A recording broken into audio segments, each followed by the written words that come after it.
It's often been observed that Special Counsel Robert Mueller, assigned to investigate alleged Trump-Russia collusion in the 2016 presidential campaign, has yet to charge anyone with a crime involving Trump-Russia collusion in the 2016 presidential campaign. The biggest of Mueller's indictments, that of one-time Trump campaign chairman Paul Manafort, has no connection at all to collusion. And until a few days ago, it appeared to have no connection to Donald Trump, either. Now, though, Mueller has revealed why he believes the Manafort prosecution is related to the 2016 Trump campaign. It's a very small part, of the overall charges against Manafort. And it has nothing to do with any actions by the candidate, now the president, himself. Mueller's revelation came in an argument he is having with the Manafort defense over what subjects can and cannot be discussed in front of jurors in Manafort's upcoming trial. Manafort is charged in both Virginia and the District of Columbia with various counts of bank fraud, tax evasion and failure to register as a representative of foreign interests. The Virginia trial is scheduled to begin later this month. Manafort doesn't want the jurors to hear about any theories of collusion between Trump and Russia.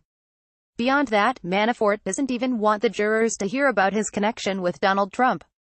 Given the degree of anti-Trump feeling in the heavily Democratic District of Columbia and in Northern Virginia, the Manafort filing dryly notes that jurors are likely to have strong views about President Trump. That's an understandable feeling, evidence or argument relating to Mr. Manafort's work for then-candidate Trump's campaign in 2016 or the special counsel's investigation of the campaign's alleged collusion with the Russian government, the Manafort team wrote in a June 22 motion, is wholly irrelevant to whether Mr.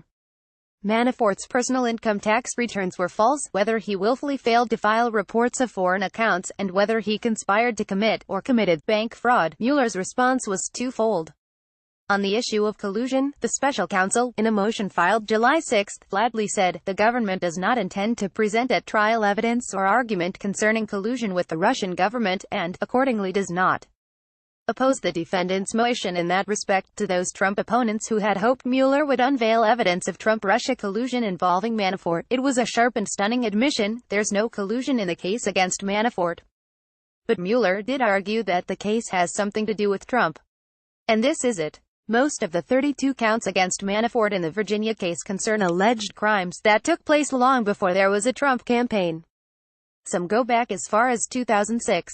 But 4 of the counts involve a pair of loans Manafort took out between April 2016 and January 2017. For a few months during that time period, Manafort worked for the Trump campaign. The loans totaled $16 million and came from a financial institution Mueller refers to as Lender D. According to Mueller, Manafort lied to get the loans, overstating his income and understating his debts. Mueller says that some workers at Lender D knew there was a problem with Manafort's application, but that one top executive there, a man who wanted a place in the Trump campaign, granted the loan anyway. From the Mueller filing, the government intends to present evidence that although various Lender D employees identified serious issues with the defendant's loan application, the senior executive at Lender D interceded in the process and approved the loan. During the loan application process, the senior executive expressed interest in working on the Trump campaign, told the defendant about his interest, and eventually secured a position advising the Trump campaign. The senior executive later expressed an interest in serving in the administration of President Trump but did not secure such a position. The lending company and the senior executive are not identified in the indictment, but the loans appear to fit an episode reported in the New York Times involving a small bank in Chicago, the Federal Savings Bank, and its chief executive, Stephen Koch, who was named an economic advisor to the Trump campaign in August 2016 but did not join the administration.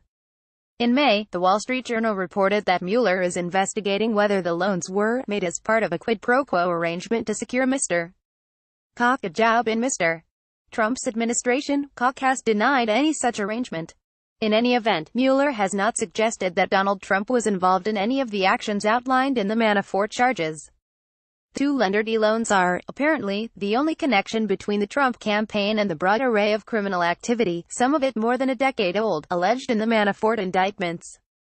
And Trump himself played no role in it. Was a special counsel needed for that?